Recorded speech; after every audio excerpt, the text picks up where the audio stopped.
Hi, y'all. Megan here from Romance by the Book with the lovely Marielle. Oh, This is our final week for October. We read Played by Naima Simone, and this is chapters 14 through the end.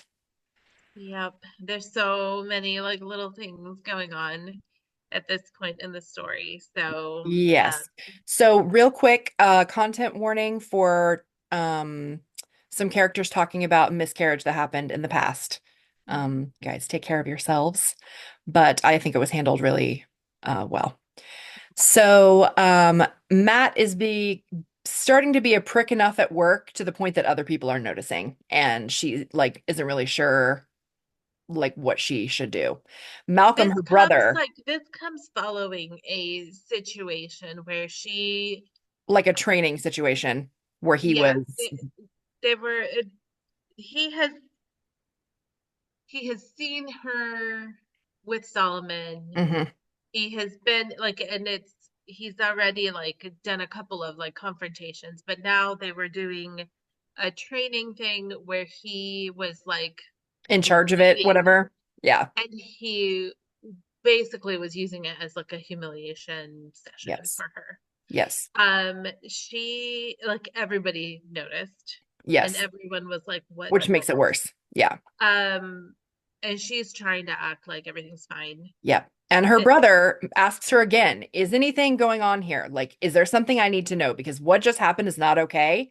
But depending on what the situation is, it depends on how I plan on handling it, basically. And Yeah, she and denies it again. he does point blank kind of ask her like, are you guys like Are sleeping you together? Like involved with what's him going or have on? you been involved with him? Yeah.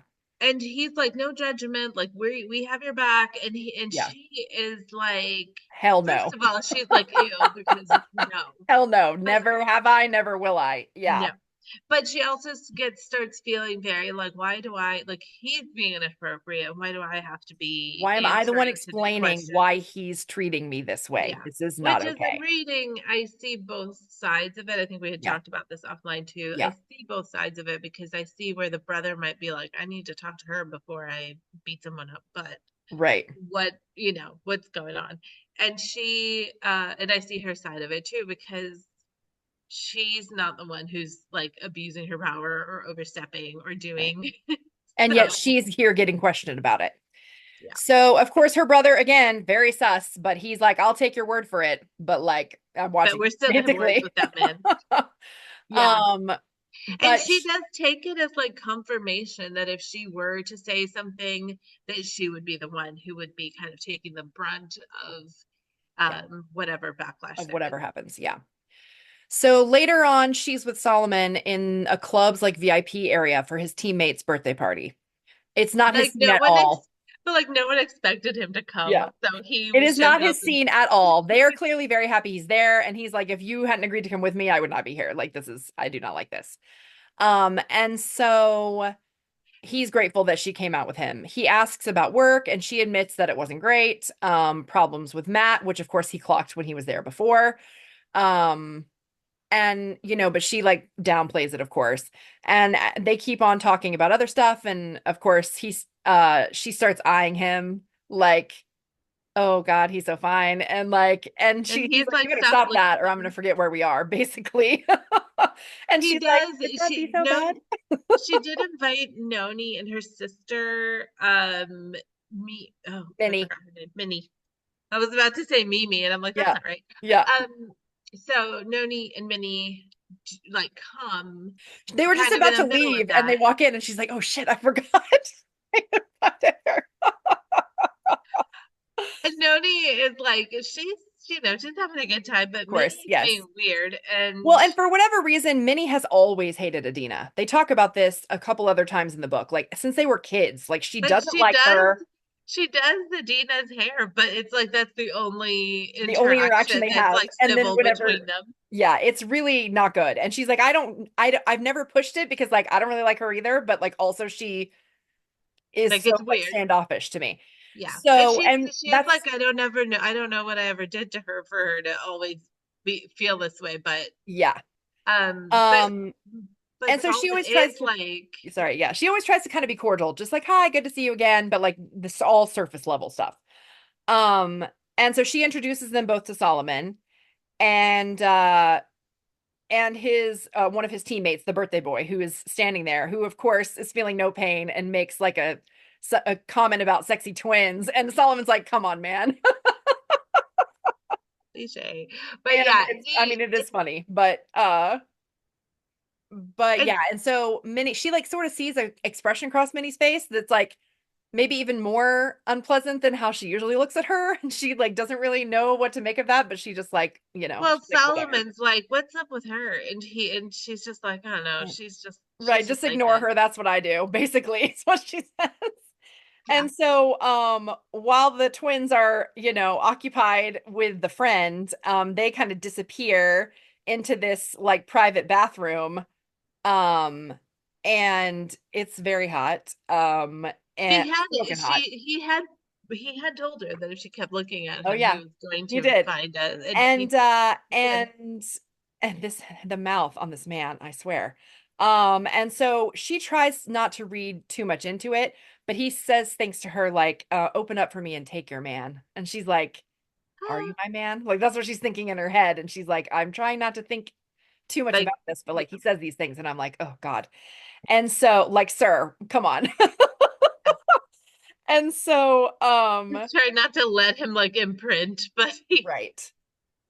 So the next day or two, Solomon has been summoned to the team owner slash his father-in-law's office. Turns out there's a video on social media going around of the two of them together in that club bathroom. And luckily you can tell what's happening, but like you can't really see her besides her face, like, because you of can how see the big back he of is. him. He's like blocking her basically. Um, But it's very but clear that they're having sex, and you there is a moment where you see her face, and she's like right. orgasming, or Right. like So she's it's horrible, in the like the throes. worst possible situation for her.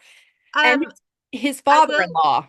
I'm gonna clock something here that's just what I thought was interesting in the writing is that during the like when we're in the scene in real time, there's um like the choreography of it, I guess, or like we're told that like how her Mhm. dress is being moved and how her and so when Right. the video pops up and you are told like, oh, this is what the video is, Right. you're very clear on like what moment and what was going Right. on, even Yeah. though the video itself is like 10 seconds and like Solomon is like, oh my God, I've never been so glad that I am like a big person that Right. was I'm like able to mostly block blocking her. her. Yeah. But you know, as the reader, like exactly what was happening and what was in her headspace, like what headspace she was in and how vulnerable she was making herself to Yes. her partner at that moment.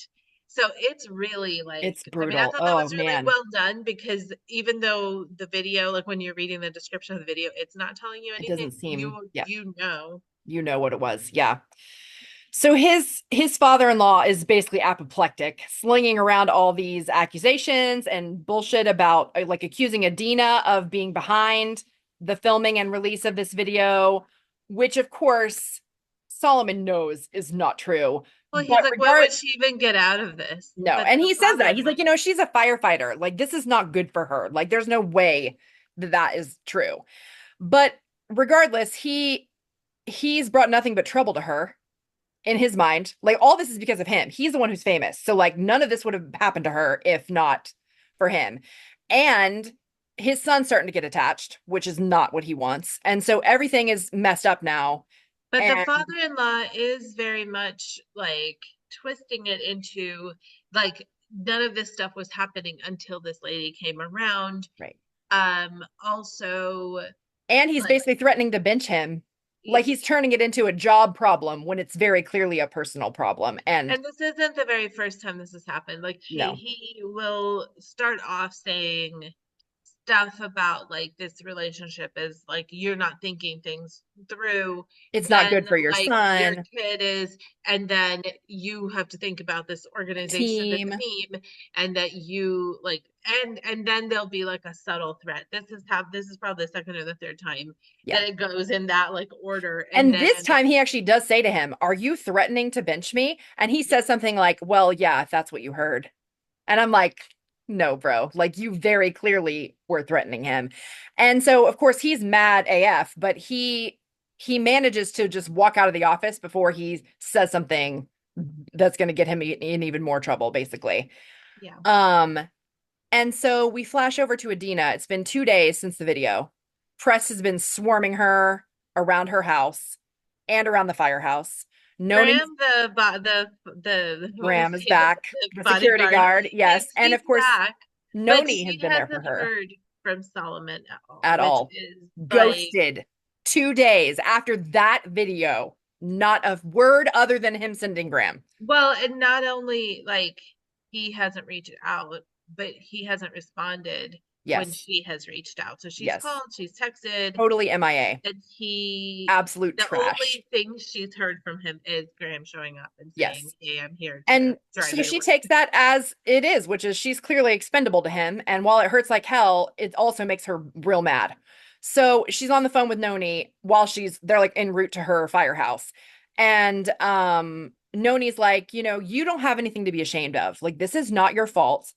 But she can't help but feel that. She's like, now literally, not only everyone, my dad, my brother, like everybody in the firehouse knows my sex face now. Like, this is fucked. I cannot believe this is happening.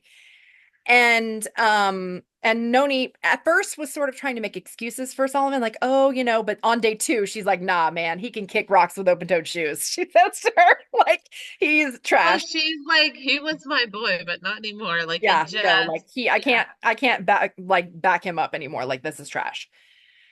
So, she walks into the firehouse and Matt is Oh, literally I like was gonna say that lying the in last wait. time, I do want to say that last time, like he was out of town when the Yeah, pictures were right. released. This time she knows his schedule now, and he's not at it. Like He's not. it's like He's there. there's no excuses now. Yeah, But no, yes, absolutely no she reason. gets He's to the clearly fire ghosting station. her. Oh my God. So Matt, like a freaking spider, lying in wait for her. He calls her a whore, all these horrible names, etc. Oh, And and she it's is, like it's what I always knew, and now everybody sees it too. Like it's a which is whole so absurd because it's like, bro, you didn't think that about her. You wanted her, and now you're butthurt. And so trying you're to gonna call do her a her. whore? Like, fuck all the way off. So she's done now. She's like, what do I have to lose at this point? Like, super done. So she eviscerates him with her words. It is beautiful. And then she walks away. But as she's walking away, she's thinking to herself, like his eyes kind of went dead to like halfway through this tirade, and like I'm in danger around him. Like he is not a safe person for me to be around, which is a problem because they have a very dangerous job. And And turns that's out she was right to worry because we clearly, flash yeah. next. She's in the hospital. She's got smoke inhalation. She had Hey, gotten partnered with him at the fire, for and of course she's like in the thick of it. I can't be like, oh no, I don't want to work with him. Like it's too late for that now. You know what I mean? Like they just have to. well, and also like yeah, it's this is not the situation where you're gonna like raise a ruckus, but Right. they're in there together. They have protocols about how to handle if you Two need to in, step two out out. or what's going on. And she was in there doing a thing, and she turns around and nobody's there, and She gets then stuck she and gets she's alone. yeah. And that's the last thing she remembers. And so you never leave your partner, like bottom line. So they're like, he'll be disciplined, and he'll be on suspension or whatever, because even though he's making excuses, like he tapped her and then he left and he thought she was behind him and she wasn't, which is of course bullshit. But like nobody knows why he would have done this. So nobody knows what really happened. Um, except her, of course. And then there's a commotion outside. Her family's all in there talking to her about this, her brother and her dad and everything. There's commotion outside, and Solomon like bursts into the room. He is clearly in a state, and her family is like, we'll give you a few minutes, right? So they walk out. He's clearly struggling. Malcolm, her brother, had called him after she ended up in the hospital. And of course, all he could think of was everything that happened to his wife. And she's Adina is so done with this. She's like, She I can't, when he shows up, like she's already upset because of the fact that has he had ghosted not her. reached out until this point. Hmm. She also, though, has smoke inhalation. She can't speak very well. Yep. And he's trying to talk to her, but the things that he's saying are not really helping Yeah. her And feel she's better. all she can think about is like between this thing with Matt and this thing with him, she's like, nobody else clearly is ever going to put me first. And I also haven't been putting myself first. And that ends now. Like, this is it. So, He does receive a call from his father-in-law that he's like, "Oh, I have to take this." And it's basically like, "Oh, you've traumatized your son. right. We're here They're at the at the hospital hospital, now." first of all, Which, yeah. And which he's mad about. but You he can takes hear the the call. kids screaming, like in the background. And And yeah, which is fun when it's a phone call. You would think that's yeah, gonna of be, course. but he takes the call. He is like, "Okay, hang on, I'll be right there." And then he tells Adina, like, "I need to go because my son is here and Yeah. he's upset." And Well, obviously he he said overheard like this yeah, call. he overheard And that she was hurt, and clearly that's some sort of trauma response for him after but what also happened with he his cares mom. about her. Like Yeah. it's not It's even not like only I about don't, his mom. yeah. Yeah, I I think agree. it's his friend is hurt and Yeah, he might have a stronger response than he would have if his right. mom hadn't died, but I think Yeah, it's more that, it's equally that he cares about her. right. I agree. Anyway, he's kind of like, "I'm gonna go," which is not unreasonable, right? And Yeah, of she course. doesn't feel like that's unreasonable, but she's like, "Okay, well, bye." And And she takes maybe his don't. phone to type because she like can't talk anymore. So she says to him, like it's fine. You should go comfort Khalil, tell him I'm okay, like we're good. And he starts to apologize for being MIA and she's not having it. She's like violently shaking her head no. She types out like you don't need You to should go. apologize. You should go and don't come back. And then he's like confused by this at first and she literally types this is the out you were looking for. Like I'm good. You should just leave. And then she lifts up her mask and she says, I'm done. And he's like, and then he tries to turn it around, like, oh, why? Because I have to go comfort my kid. And she's like, no, because you're not free and you never were. And she's right. Yeah. The thing Um, that's really like, I don't know, weird and funny and like that it's probably a thing that happens a ton in real life, is that when he heard that she was sick or that she had gotten into this accident, she was in the hospital, his immediate response was to panic and then was, "Oh no, I can't do this and we probably should break up." But yeah, then when she breaks up said with him. we need to break up, Yeah, he is not okay. he's shocked, but he does leave and then she cries. So it's been 2 weeks and he's played like shit. He's on the plane heading home, thinking about Adina in the hospital, the panic that he was in when he got there, and how he had planned that he couldn't deal with this and he was going to break up with her. And like a coward, and then she beat him to it. So his teammate Ken sits down next to him and is like, "So do And you want to talk?" Because He's Patrice's husband yes. And he's who, like, "Do you want to talk? Because clearly some shit is happening to you. Like, we need to discuss this, right? Like, you're not playing well. You're clearly not well in general. Like, what is happening?" and like badly enough and for long enough, like they had been on a winning streak. Right. They've now are no longer there. Yeah. And his coach has like spoken to him Right. because clearly he's not He's been messing up. being himself. And so he doesn't want to talk. When he opens his mouth to say no, instead he says, Adina broke up with me. And Ken is like, I oh, thought you like I weren't didn't together. know that that was like a thing that could happen, right? And so then he just kind of like explodes everything onto him, tells him about every single interaction they've had, like everything and how it came about.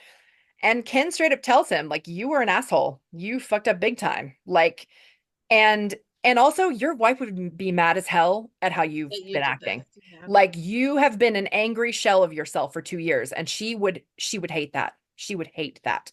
Like I saw how you guys were together, and she wasn't just in love with you, she loved you, and she would never want you to She be like, wouldn't want you to live your life like this, yeah. was kind of the thing, And which Solomon knows that he's right. helped. And so and then he goes on to tell Solomon about his wife Patrice's miscarriage and how difficult it was for them and how badly hurt he was. He didn't even want to try again. Like after seeing what she went through and how upset she was, like he was like, nope, that's it. Like we're not going to do this. Like I have her, I'm good. Like that's it. And eventually he realized that he was hurting her even more because he was keeping her from something that she really wanted. Like she came to him a few months later and said she was ready to try again. And he was like, no. And she was like, what do you mean, no? Like, and so then they had to have a whole conversation about that. And, And So, he's like, like the earlier in the book, we had been told about the fact that they had a loss. yeah, Well, but it it's not until this point, even though they're friends and teammates and are like together a lot, yeah, Solomon had no idea yeah. that he had been having such a difficult time, and he kind of feels like a bad friend. Well, and he was Um, clearly wrapped up in his own trauma at the time and didn't have uh-huh, room for anybody else's, but he does feel bad that right. he wasn't even paying attention enough to know that it happened, much less And like then ask about it. yeah, but it also is that like makes him really think about whether he's actually protecting his son, because that's really like the moral of the story there was like, I didn't want her, I would like, we'll never do this again because that way she will never be hurt again. But actually, that wasn't protecting her because she's still Well, hurting. and he said like it basically forced me to close a part of myself off because of how much I was hurting, but that was also closing a part of myself off from her, and that's not what she wanted, and it's certainly not what I wanted. And I realized that I could not continue that way. And he kind of pulls out a picture of the two of them like smiling together, holding up the sonogram, and he's like, you can be happy again. Like you don't have to be like this. You just have to be brave enough to like try. He also tells him that like you are like stopping yourself from like the possibility of Yeah. having another like Anything good again. family or whatever, Yeah. but you're also stopping your son from doing that, and he's not a kid who's like okay just by himself. Like Right. it would be good for him to have more Yes, people more loving than him just and you more and his family and grandparents. more. Yeah. And so that really was kind of the talking to that Solomon might have Yes. needed. Well, and His he his in-laws were definitely not going to encourage No, this they're at not going all. to initiate any of that. No, for sure. And he does kind of admit to Ken like the guilt that he feels in falling for somebody else. And Ken is like, I get that. Like, I understand what you're saying, but like, you have to know that you didn't die. She did, and it's horrible, but like, you are alive and you have to move on. Like, you can't keep a death grip on the past, or both you and your son, are not going to have the life you should have. Yeah, I mean, he acknowledges, which I thought, I mean, what a good friend, right? He acknowledges, like, Yeah. yes, you had the kind of love that would have lasted forever, Yeah. and you weren't expecting for, Yeah. any of this to happen, but your wife did die, and now Yeah. that means that that she's not here, and that Yeah. you're still here, and you're alive, and you can live and love and, And that continue, kind or of you can Yeah, and that kind of pivot. makes Solomon really think about his wife and everything that they had in their life before she was gone. And also to come to terms with like even knowing what happened, he would still do it again. And because of that, it makes him realize that he can't be so scared of losing somebody else again that he never takes that risk again. Like he would take that risk again with his wife regardless, knowing what happened. And if that's the case, then why is he not willing to do that to Yeah, I somebody mean, else? the fact it's a really, I thought that was a really interesting point and a really like cool thing to see like written down in the pages of Yeah, a book, where it was kind of like even though like the end of our story hurt was and has like horrible. Yeah. traumatized me forever, Yeah. I still don't regret of any of it and Yeah. what led up to that. So that means that for like you can't protect yourself Right. He's got to by try to bring taking that same away any energy opportunity of to having his like the future. good things. Yeah. So So when he leaves, he goes to his in-laws again to pick up his son. But unlike last time, he does not agree to stay, even though Khalil's already in bed. He wants to sleep in his own bed, but he needs to talk to them first. So he goes into it's the kitchen. interesting because this conversation is very close to the one that happened earlier Yes, in the almost book. identical until he leaves. And No, I'm not he, going to stay. mhm, he's very And like, oh, I'd like to go home, and she's like, oh, well, he's asleep, and he's been asleep for a couple hours. Like it's right, very the beat same by beat thing. the Yep. same, So, except that he says, no, I think I'm gonna go home, and yep. the mother-in-law is like, oh. And then she's like, "Oh, well, I'll go get him." And he's like, "No, I will, but first we need to talk." So they go in the kitchen, She was already like plating, like had already right? Like plated putting it. food for him. Mhm. So So she she's like, starts let like me putting just it pack this into up. to go thing, whatever. And so, like, he basically says, like, 2 years of grief and loss has resulted in a loss of boundaries between us that cannot continue. Like, I am Khalil's parent, the only one he has left, and I am in charge of his well-being, and I will make decisions about what that entails. And you can't. Basically, like, you have to back up. And they have to respect that and him, or they're going to have a problem. And he also lets his father-in-law know that he better not threaten his career again because of personal issues between them. Because if he does, he'll just leave the team. Like, if you're going to do that, I won't be on your team. We'll still be in-laws, but I will not work with you because that is not like you would have never said that to anybody else who was having the exact same situation. It's only because I'm Yeah, son-in-law that it went down like that. it's interesting that he's very careful. Like he has a lot of thoughts that he doesn't say Oh out of yeah. his mouth, Hmm. which I think is, I mean, I don't know. I feel like that's really like good job that you went to therapy and you were able to like Yes. navigate Not totally blow because up. Yeah. yeah, but he does tell him like we can't our like whatever personal things are happening here can't mean Can't that involve my work. job isn't threatened. Yeah. And that dad does seem to feel guilty, like he does get like Yes. He a knows that look on he his face. overstepped on that.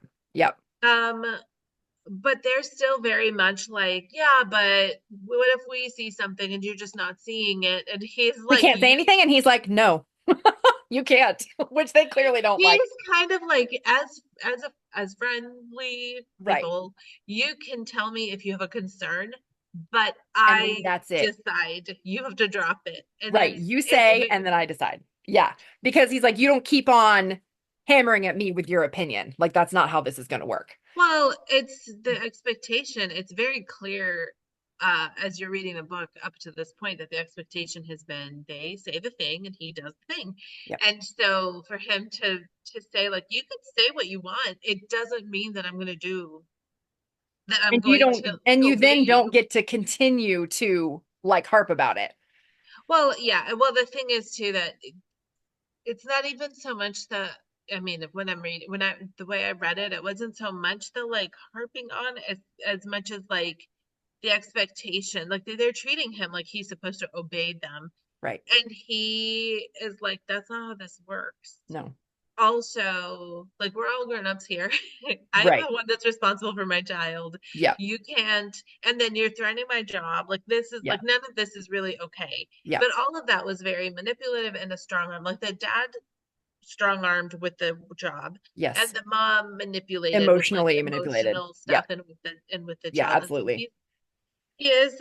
I was very proud of him Yes, for I drawing was the too. He did a line. good job and he explained himself very well. Like he chose his words and he meant them. And his mother-in-law apologizes and says how she sees that how from his perspective that they overstepped. But they don't want to lose their place in Khalil's life or for him to forget his mother. And he's like, that will never happen. Like anybody that I bring into our lives will never replace her, but that doesn't mean they won't be just as special and important as her. Like, and I need you to try to understand that, Yeah. basically. Well, and they're like he says, they're never whoever I choose to spend like time with or my life with or whatever is not going to be his mom. Like that's not a thing that's ever going to happen. Right. It is interesting to me, like as a principle of the thing kind of person, like these kind of apologies are ones that would infuriate me. Like, I'm sorry that you feel that way. It's like Yeah. She says, because I see how from your perspective we overstepped. It's like, no, bitch, you did in you fact overstepped overstep. Yeah. for in the real world with your whole foot. Like, Yes, absolutely. and the dad is also like, oh yeah, it's just that we miss our daughter, and it's like, okay. That's not a good enough reason. Yeah. So, But they do agree to try. Like the mother-in-law says, like, I'm probably gonna mess up on this, but just know that I'm trying, that I'm yeah. gonna try.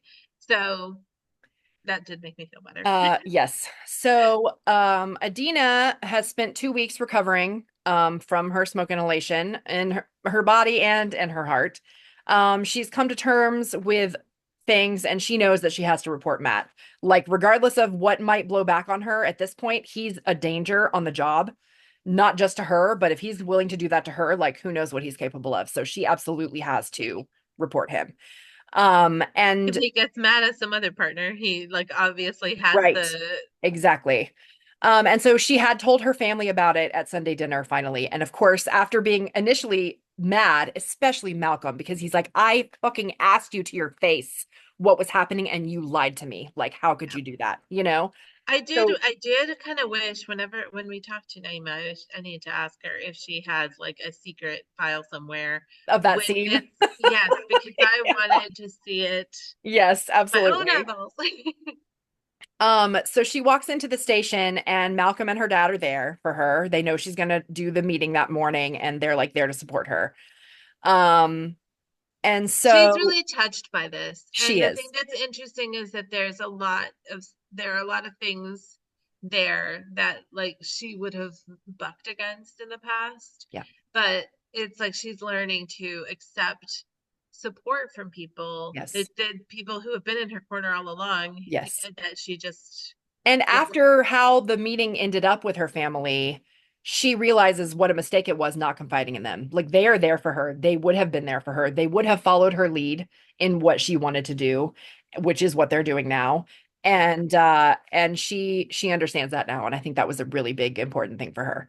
And Hmm. right before she goes into the meeting, she removes the necklace that was her fiance's because she feels like it's been kind of an emotional crutch for her and she doesn't need it anymore. And it's not like she's trying to forget him, but like she has to move on. She says she thinks in her head at this point, moving on is not forgetting, it's living. And I think that's something that they both really needed to realize. Yeah. And I mean, the in the book, there's only a couple times that pendant or that necklace comes up, so it doesn't feel like something that's been like a crutch for her, but Mhm. it is kind of a symbol of her like kind of carrying Her old that life. Yeah. with her. And now she's able, and actually she has to do like a deep breathing exercise before Yeah. she takes it off, so clearly it's like a meaningful thing to her. Yeah. But and her brother and her dad are there when she does it, and they're Yeah. both like, "Oh, we're really proud of you Yeah. for." So they're clearly aware that there's like a significance to that moment too. Yeah, of her like finally moving on. So after she makes the report about Matt, she feels pretty free. She appreciated the way that her commanding officers handled her report. They did seem to believe her and said that they were going to take care of it, so she feels good about that. And when she comes out, Malcolm says he has a surprise for her, but her Noni calls on the phone. She's like, "Oh, let me take this. I told her I'd call her right after the meeting." So she goes into the locker room and she takes the call from Noni to tell her, how it went. But Noni is upset and she tells Adina that she found out who recorded and released that sex video of her and Solomon. Gina is very surprised because no one has been able to trace where that came from. Yeah, Even bigger pockets than hers have been right. trying to find it, Yeah. He did and manage to get it taken down, but like nobody knew still like how it got there or who did it. So it turns out it was Minnie, Noni's twin. Um, she found the video on her phone. She picked up Minnie's phone thinking it was hers, and she saw the video on her phone. yeah. Apparently, This is the first time that I ever wondered, like, if you were a twin, could you open someone else's like face for your right? Yeah, kiss? probably. Yeah, I would think so. And so apparently Minnie was one of those faceless women that Solomon was with after his The wife one that died. she like started watching hockey and trying to learn about it because she was convinced that even though he said it was nothing, that it could be something. Even though Noni's like, when she said that, I knew it was nothing, but she clearly was like not hearing that. And so when he doesn't recognize her at the club, she got all up in her feelings about it. Plus, of course, she already hates Adina and was jealous of her. And so, anyway, it's a big old mess. And so Noni apologizes, even though it's not her fault. And Adina's like, "You didn't make her do that. Like, you don't need to apologize to me." And she's like, "Yes, I do. Like, she's my twin. She's always had a problem with you. This is obviously the worst thing she's ever done. I can't even believe it. And yes, I am sorry. And I do feel like I need to say sorry." And then she says to her, like, "What do you want to do?" And Adina's like, "Well, what do you mean?" And she's like, "I mean, I'll do whatever you want me to do. Like, do you want to report her to the police? Do you want to, like, what do you want me to do?" And Adina feels very valued in this moment. Like, this woman is her twin and she's still willing to have Adina's back and do whatever Adina thinks is the right thing to do about this situation. And she just says, I love you. And Noni's like, I was like, also call the police. yeah, yeah, But it was interesting to see because like the whole book, she's been like, Noni doesn't play about me, or like she's got yeah. my back, and Mhm. you see it in that moment, like in space, like She that's true. really Like does, like Wendy, beyond the point a lot of people would. And so Dina says, like, I'll think about how I want to handle this and I'll talk to Solomon about it and I'll let you know, basically. Um, and she's like, because right now I'm not in a good, like, my emotions are all over the place about it. Like, I can't think about it right now, basically.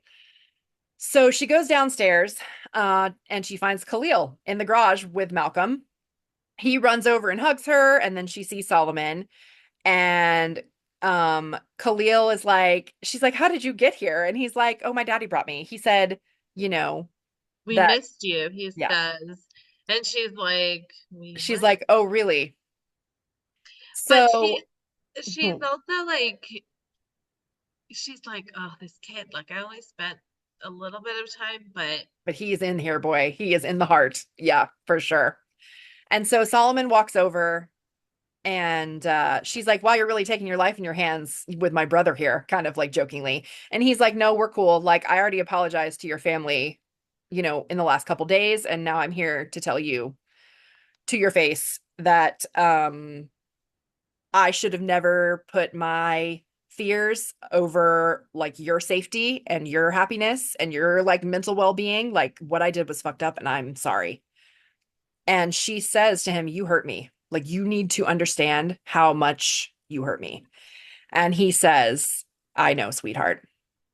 And she so is trying all the not to time melt this at that. book, he's been calling her little mama. And like ma, yeah. And she likes that, especially like in sexy times, but it's never been like a word that makes her think that he cares about her in a different kind of way. And so she says to Sweetheart him, is. why now? And he said, because I decided to finally be brave and loving you is worth the risk. I decided to give up my fears instead of giving up you, pretty much. And then he goes on and he's like, in case that wasn't clear, I'm in love with you. I love you. I want you. I need you. That's what he says to her. And I was like, oh, that's pretty swoony. I'm not gonna lie. and then Malcolm over on the side with the kid says, does this declaration of love come with season tickets? Which is hilarious since he doesn't even like hockey. And No. it is And he's like, pointed you don't out to like him. hockey. And he's like, well, I guess we can't be, bagging on you all the time if you're going to be around. And like, we're going to get to know this little guy here. So like, I guess we need to figure out about hockey. And so Solomon tries to play like, oh, I don't know, your family's too much. Like maybe we shouldn't. And she's like, haha, no take backs. He's like, baby, we're moving too fast. She's like, no. No take backs. And they kiss and it's very sweet. Yeah. And that's the end. That's So the end. yeah, it was there's definitely a It's a lot of depictions of grief in this book, which were sometimes really hard to read, but also really real and fit the characters very well, I thought. yeah, and even though like a lot of times, I mean, romance is always like a big emotional arc and like growth for characters Yeah.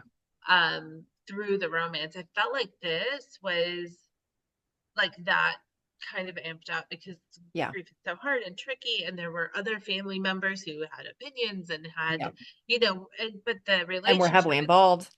yeah, and the relationship itself though was the thing that was like poking at all of those like sore spots Yeah. and forcing them to like make decisions and to grow. Hmm. Um, so I thought, yeah, it was a really interesting like way to approach. I feel like in lots of books, even when somebody has passed away, like they've had it's a widower, it's like Right. usually we meet them in a place where they're like maybe it's been a while and they're getting, Right. they just now are like finding their forever person, but it's not like they have never, like I don't know that I've read somebody who's like, oh, I haven't felt comfortable to even be like close to anybody yet. Yeah. And it made You for know, Naima seems to like those though, because we read another book of hers that was it's like true. that Yeah, it's too. true. Rose Bend. Yeah. She loves her a Um, war.